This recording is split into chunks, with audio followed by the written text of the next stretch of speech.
آمين.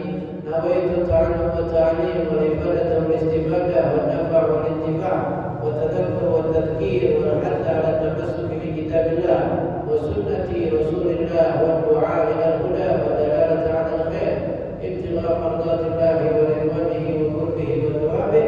سبحانك لا علم لنا إلا ما علمتنا إنك أنت العليم الحكيم. اللهم أغننا بالعلم وزينا بالعلم وأكرمنا بالتقوى وجبرنا بالعافية. ربي زدنا علما وارزقنا فهما. آمين يا رب العالمين. Alhamdulillah, dengan taufik dan hidayah dari Allah Subhanahu wa taala kita masih bisa diberikan kesempatan untuk berkumpul di sini, bermuajahah, duduk di majelis ta'lim dalam rangka kita menambah ilmu kita, menambah pengetahuan agama kita, serta insyaallah kita mengamalkannya. Ini nikmat yang luar biasa. Ini nikmat yang sangat harus kita syukuri.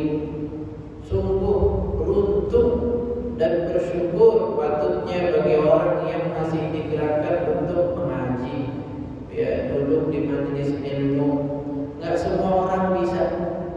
Sehat kuat belum tentu bisa ngaji. Yang udah sakit, udah tua, boleh jadi dia yang istiqomah ngaji. Ya, nggak ada syarat. Kalau aja kita misalnya masuk satu perguruan itu ada syarat, kriteria umur, badan mesti fit, nggak boleh minus dan lain sebagainya. Ngaji nggak ada syarat. Tapi sedikit orang yang ngaji. Ya, kenapa? Kenapa? Karena orang yang mau ngaji, memperdalam ilmu agama ini adalah orang-orang yang beruntung dipilih oleh Allah Subhanahu wa taala, diberikan taufik dan hidayah. Oleh karena itu ini nikmat yang sangat besar, luar biasa yang harus kita syukuri. Insyaallah la in syakartum la azidannakum. Kalau kita bersyukur akan nikmat ini luar biasa, Allah akan tambah nikmat tersebut. Dan juga beruntung. Kenapa? Rasul sallallahu alaihi wasallam bersabda, "May yuridillahu bihi khairan yufaqihuhu fid-din." Man barang siapa yuridillahu, Allah kehendaki dia khairan, kebaikan. Barang siapa yang Allah kehendaki terhadap hambanya kebaikan, apa jawabnya? Jawabnya itu fi'il mudhari, yufaqihuhu fid-din. Jawabnya bukan Allah kasih uang yang banyak melimpah, bukan Allah kasih kekuatan fisik, bukan Allah kasih dia enggak pernah sakit, bukan Allah kasih senang hidupnya, bukan Allah kasih elok, tampan, indah, cantik, bukan Allah kasih pangkat yang tinggi, bukan kedudukan yang tinggi, bukan, itu semua bukan. Apa yufaqihu? Allah kasih dia pemahaman tentang agama. Barang siapa orang yang mau ngaji, memperdalam agama, berarti Allah kehendaki dia baik. Ciri-ciri orang baik dia masih mau ngaji. Ya, kata Rasul sallallahu alaihi wasallam, "Kun aliman au muta'alliman au mustami'an au muhibban wa la takun khamisan batal."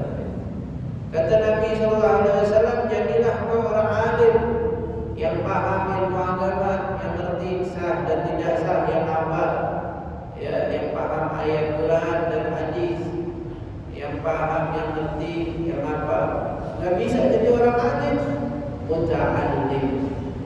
Tenang aja, kata Rasulullah, nggak bisa jadi orang alim, nggak apa-apa, masih bisa beruntung dengan cara jadi muta'allim, penuntut ilmu. Muta'allim itu yang bawa buku, yang bawa pulpen nyata.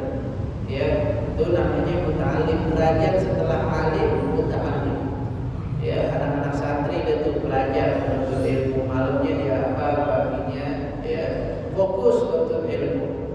Nah, itu santri-santri itu. Itu baru derajat kedua, mesti kritis, nanya dalil, biar nanti dia jadi orang alim, biar kalau ditanya dia bisa. derajat kedua. Nggak bisa juga au mustami'an, ya, nggak bisa juga, maka jadilah mustami', pendengar yang baik, ya. Nah, ini derajat orang awam. Beb, Anda udah punya kesibukan lain, Anda dengerin aja dah. Beruntung, kata Nabi. Jadilah kamu orang alim, nggak bisa jadi mutalim, nggak bisa jadi mustami', pendengar yang baik, ya, pendengar yang baik. Jadi pendengar, ya, di mana ada majelis pengajian dia datang. Nggak bisa juga sibuk dan lain sebagainya, atau kerjanya jauh di negeri kufar, di negeri non muslim, susah, ada dikirim ke sana. Muhibban, tenang aja kata Nabi, jadilah pecinta, masih selamat. Anda nggak bisa jadi pendengar, tapi bisa jadi pecinta. Anda bisa kasih sumbangsih kepada majelis, sumbangsih kepada ulama, sumbangsih untuk agama, maka masih selamat. Nggak bisa harta fisik, nggak bisa fisik, pakai apa namanya, sebarkan, syiarkan, ajak ngaji, suruh saudara ngaji, suruh orang terdekat ngaji. Muhibban, nggak bisa juga. Kata Nabi, wala takun khamisan fatahlik, jangan jadi yang kelima, engkau akan binasa. Ya, kira-kira apa Nabi nggak bilang pembenci enggak? Jangan jadi pembenci enggak? Nabi nggak bilang pembenci, tapi Nabi bilang jangan jadi yang kelima. Kira-kira yang kelima apa? Kalau enggak menjadi orang alim nggak bisa, jadi muta'alim nggak bisa, jadi mustami', pendengar yang baik nggak bisa, jadi pecinta nggak bisa. Berarti yang kelima apa? Kalau enggak pembenci, kalau enggak jadi orang-orangan, orang-orangan nggak jelas. Ya, cinta kagak, benci kagak. Hidupnya ya hidup-hidupan udah. Ya, mau kemana jalan hidupnya nggak tahu, nggak jelas. Mau jadi apa? Nah, orang yang begitu dakwah, ajak, ya, biar dia ikut selamat juga. Jangan kita mau nyelamatin diri doang, maka kita selamatkan juga orang lain. Nah, itu sekedar mengingatkan kita dalam membuka pengajian ini. Ya, maka dari itu kembali lagi kesimpulannya, bersyukur dan sangat beruntung bagi orang-orang yang ditakdirkan oleh Allah Subhanahu wa taala bisa hadir di majelis-majelis ilmu di mana aja. Ya, di mana aja. Di mana ada majelis ilmu yang di situ memperdalam ilmu agama yang bukan main-main, bukan urusan macam-macam. Di situ fokus kita untuk memperdalam ilmu agama syariat agar ibadah kita makin baik, makin bagus, muamalah kita bersama orang lain makin baik, makin bagus, kita bisa takut kepada Allah, kita bisa tahu yang ini sah dan tidak sah, yang ini halal dan haram, maka orang-orang tersebut beruntung dan hadirilah pengajian-pengajian tersebut. Ya. Nah, kita langsung lanjut kepada pembahasan kita. Kemarin terakhir kita sampai kepada perkataan, nah ini kita bahas kitab Masalihul Ibad. Nah, artinya adalah nasihat-nasihat untuk hamba, ya, untuk hamba, nasihat-nasihat untuk hamba, ya, yang dikarang oleh Syekh Al-Allamah Muhammad Nawawi Al-Bantani, ya, yang dikarang oleh Syekh Al-Allamah Muhammad Nawawi Al-Bantani. Beliau punya kitab namanya Masalihul Ibad, ya. Beliau ini kitab merupakan penjelasan daripada kitab Al-Fadh Munabbihat Alal Isti'dad Liyaumil Ma'ad, Isti'dad Liyaumil Ma'ad. Itu karangan Syekh Ibnu Hajar Al-Asqalani, seorang ahli hadis, muhaddis ternama yang wafat tahun 888 Hijriah. Ya, Syekh Ibnu Hajar Al-Asqalani ahli hadis. Ada lagi Syekh Ibnu Hajar Hajar Al-Asqalani, ada Ibn Hajar Al-Haytami. Kalau Ibn Hajar Al-Haytami itu hidupnya di abad ke-11, ya, abad ke-11. Kalau ini Ibn Hajar Al-Asqalani di abad ke-9, ya, jadi lebih dulu. Nah, dijelaskan oleh Syekh Muhammad bin Umar Nawawi Al-Bantani, ya. Beliau hidup tahun 1800-an 1800-an Masehi. Dan kita sekarang udah 2000, ya, kurang lebih 150 tahun yang lalu. Dan ya, beliau belajar kepada Syekh Mufti Mekah Sayyid Ahmad Zaini Dahlan, ya, bersama siapa? Mufti Betawi Habib Utsman bin Yahya, sama, ya. Cuma nggak nemuin ketika itu Habib Utsman udah pulang, beliau datang ke Mekah belajar sama guru-guru yang ada di Mekah, ya. Kiai Haji Hasyim Asy'ari baru setelahnya nanti tahun 1892, udah nanti, ya, jauh masih, ya, nggak nemu wahakala, ya.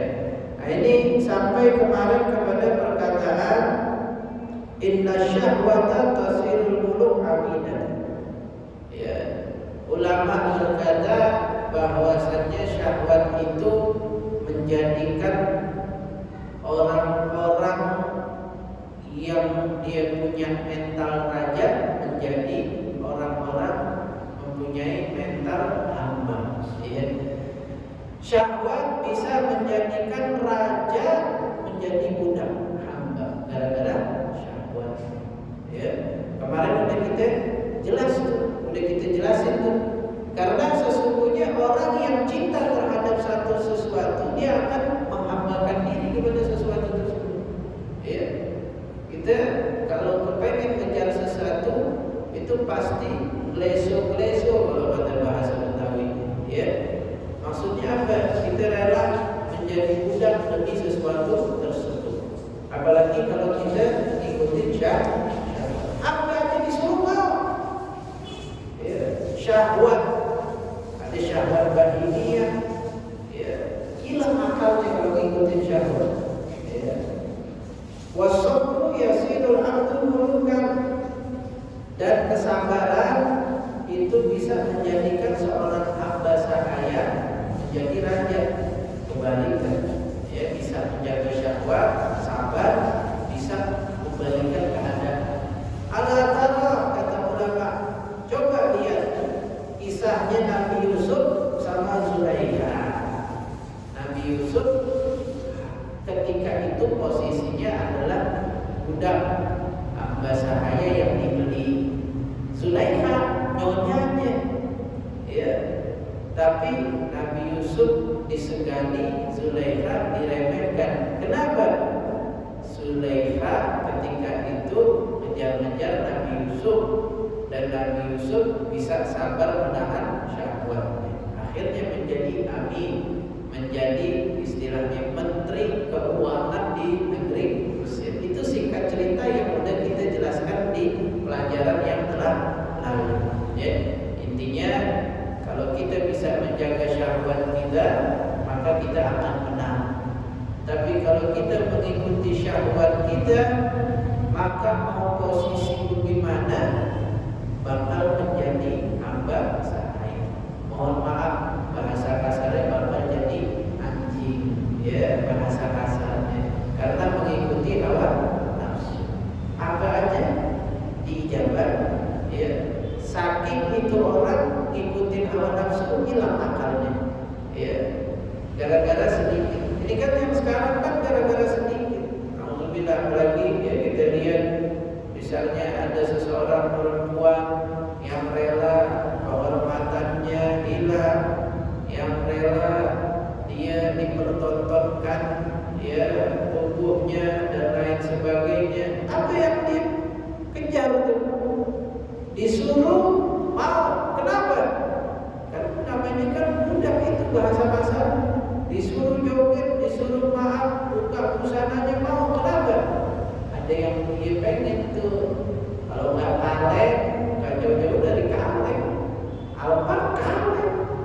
Kalau nggak batu, rumah mewah batu, ya. dari mana? Ya,